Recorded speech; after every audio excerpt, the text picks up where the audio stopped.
오늘 본문에 보면 한 사람이 예수님께 나와서 영생을 얻는 것에 대해서 묻습니다.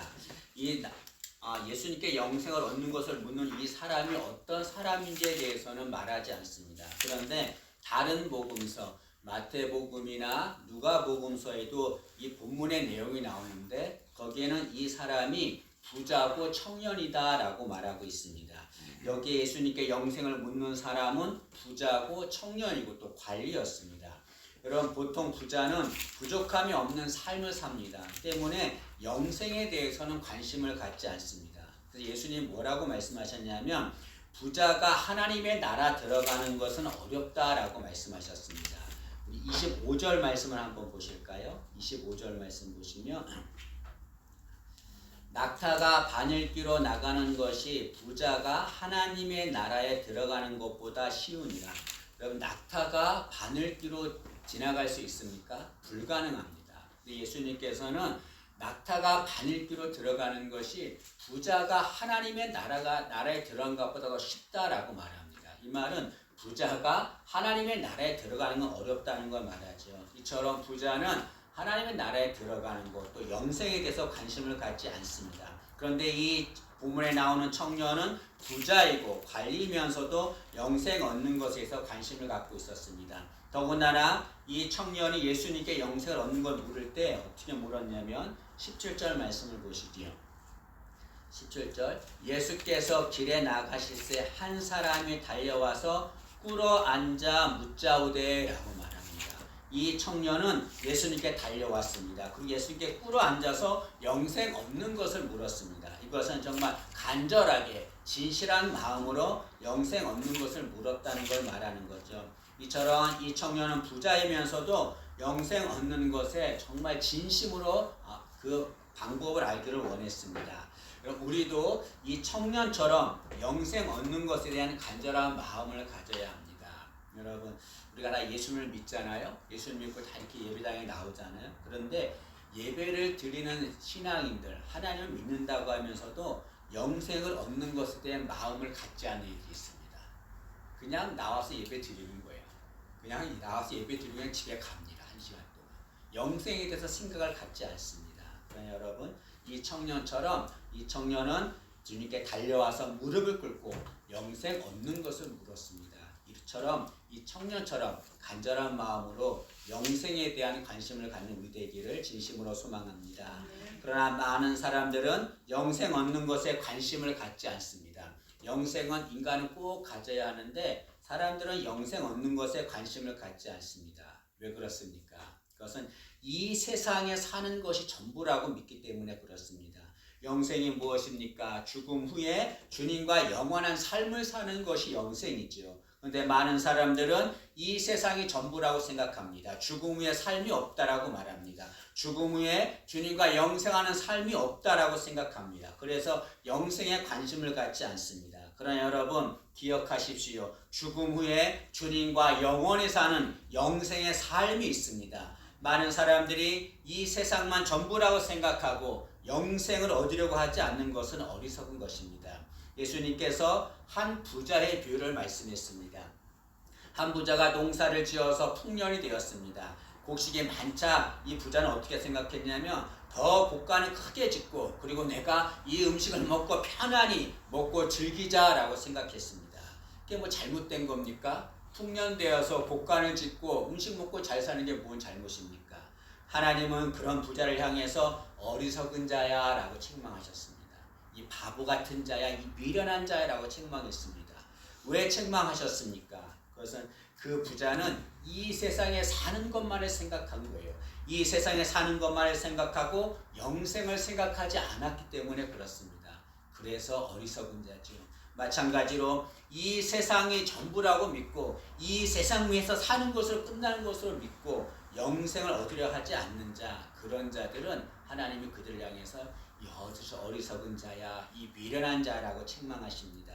여러분, 청년처럼 정말 영생에 깊은 관심을 갖고 영생을 얻는 우리 되기를 진심으로 소망합니다. 근데 청년은 주님께 영생을 얻는 것을 물었는데 뭐라고 물었냐면 17절 이어서 보시면 묻자오되 선한 선생님이여 내가 무엇을 하여야 영생을 얻으리까? 라고 묻습니다.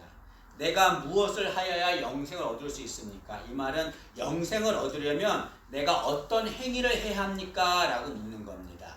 이 청년은 영생을 얻으려면 어떤 행위를 해야 된다라고 생각한 거죠. 그래서 어떤 행동을 해야, 내가 어떻게 해야 영생을 얻습니까? 라고 물은 것입니다. 그러나 이 청년은 영생을 얻는 것에 오해하고 있었습니다. 여러분, 영생은 우리가 무슨 행위를 해야 얻는 것이 아닙니다. 그런데 영생을 얻으려면 무슨 행위를 해야 된다라고 생각하는 이들이 있습니다. 그래서 어떤 사람들은 영생을 얻으려면 선행을 해야 된다. 영생을 얻으려면 수행을 해야 된다라고 말합니다. 심지어 신앙인 중에서도 영생을 얻기 위해서 교회에서 열심히 봉사하고 열심히 헌신해야 된다라고 말하는 이들이 있습니다. 영생을 얻기 위해서 열심히 기도도 해야 된다, 열심히 전도해야 된다라고 말하는 이들이 있습니다. 오해입니다. 여러분, 영생은 절대로 인간의 행위로서 얻어지는 것이 아닙니다. 이 청년은 자신이 무슨 행위를 해야 영생을 얻는다라고 생각했습니다. 주님은 그것이 잘못된 것을 아시고 그 청년의 오해를 풀어주기 위해서 그를 가르칩니다. 예수님께서 뭐라고 말씀하시냐면 19절 말씀을 보시죠. 19절에 보시면 내가 계명을 안 하니 살인하지 말라, 간음하지 말라, 도둑질하지 말라, 거짓 증언하지 말라, 속여 빼앗지 말라, 내 부모를 공경하라 하였느니라. 예수님께서 청년이 예수님 내가 어떤 행동을 해야 영생을 얻을 수 있습니까? 라고 묻자 예수님께서 그래? 네가 무슨 행위를 해야 영생을 얻는다고 생각하니? 그러면 네가 영생을 얻기 위해서 계명을 지키라 라고 말씀합니다.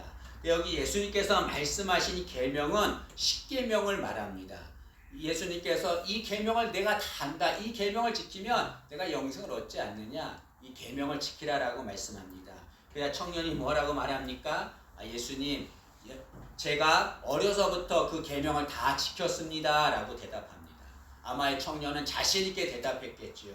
이 청년은 내가 이 계명을 다 지키는 행위를 했으니까 나는 영생을 얻을 것이다 라고 생각했을 것입니다. 그런데 주님께서 이어서 한 가지를 말씀하십니다. 21절 말씀을 보시면 21절에 예수께서 그를 보시고 사랑하사 이르시되 내게 아직도 한 가지 부족한 것이 있으니 라고 말씀합니다.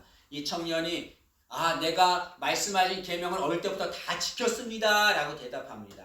예수님께서 그러나 한 가지 부족한 것이 있다. 네가 계명을 다 지켰지만 아직도 영생을 얻기 위해서 지키지 않은 계명이 있다. 한 가지 부족한 것이 있다라고 말씀합니다. 그것이 뭐냐면 재물에 대한 탐심이었습니다. 예수님께서 이어서 뭐라고 말씀하십니까? 뒤어서 보시면 가서 내게 있는 것을 다 팔아 가난한 자들에게 주라. 그리하면 하늘에서 보화가 내게 있으리라 라고 말씀했습니다. 예수님께서 네가 한 가지 부족한 것이 있다. 네가 계명을 지키지 않은 것이 있다. 그 계명을 지키면 네가 영생을 얻는다라고 말씀합니다. 그것이 뭐냐면 재물에 대한 탐심이었습니다. 예수님께서는 너에게 있는 재산을 다 팔아서 가난한 자들에게 주라라고 말씀했습니다. 이 말씀은 영생을 얻으려면 재산을 다 팔아야 된다는 말이 아닙니다. 이 말씀은 탐심을 버리라는 계명을 지켜야 영생을 얻을 수 있다는 것을 말씀하는 거죠. 예수님께서는 청년에게 계명을 지키라라고 말씀했습니다. 그것은 십계명입니다. 이 청년은 자신은 십계명을 다 지켰다고 자신 있게 대답했습니다. 그러나 예수님께서는 청년에게 그러나 네가 한 가지 지키지 못한 계명이 있다라고 말합니다. 그 계명은 탐심하지 말라는 겁니다. 여러분, 십계명 중에서 마지막 계명이 무엇이냐면 내 이웃의 집을 탐내지 말라는 것이었습니다. 예수님께서는 그 청년에게 말하기를 이 마지막 계명인 탐내지 말라, 탐심하지 말라, 이것을 지키면 네가 영생을 얻는다라고 말씀하고 있는 거죠. 여러분, 10계명이 10가지 계명이잖아요. 그 10가지 계명에서 9가지 계명을 다 지켰다 할지라도 한 가지 계명을 지키지 않으면 그것은 계명을 지키지 않은 것입니다. 근데 이 청년은 다른 계명은 다 지켰어요. 그러나 탐심에 대한 계명은 지키지 않았습니다. 탐심을 갖지 말라라고 하는 계명을 지키지 않았습니다. 결국 이 청년은 계명을 지키지 못한 겁니다. 그로 인해서 이 청년은 영생을 얻지 못하게 되는 거죠. 예수님께서 이 청년에게 이렇게 말씀하신 이유가 무엇입니까? 그것은 인간의 행위로서는 절대로 영생을 얻을 수 없다는 것을 말하는 거죠. 이 청년은 내가 계명을 다 지키는 행위를 했기 때문에 나는 영생을 얻을 수 있습니다라고 자신 있게 대답합니다. 예수님께서 아니라는 거죠. 그래? 네가 계명을 다 지켰는가? 그러나 네가 지키지 못한 계명이 있다. 그건 탐심이다. 네가 재물에 대한 탐심이 있다는 거죠. 그것까지 지키면 네가 영생을 얻을 수 있다. 그러나 인간은 그런 계명을 다 지킬 수가 없습니다. 결국 영생은 인간의 행위로서는 얻을 수 없다는 것을 말씀하는 거죠. 여러분, 영생은 절대로 인간의 행위로서 얻어지는 것이 아닙니다. 영생은 어떻게 얻어지는 겁니까? 하나님이 주실 때 얻어지는 거죠. 예수님께서 이 말씀을 하시자 제자들이 뭐라고 말하냐면 서로 그러면 누가 구원을 얻을 수 있는가? 누가 영생을 얻을 수 있는가? 서로 말합니다. 이 말은 행위로 구원을 받을 수 없다면, 행위로 영생을 얻을 수 없다면 누가 구원을 얻을 수 있는가? 어떻게 하면 구원을 얻을 수 있는가? 영생을 얻을 수 있는가라고 묻는 겁니다. 그런 제자들의 말에 예수님 뭐라고 말씀하십니까? 27절 말씀을 한번 보시죠.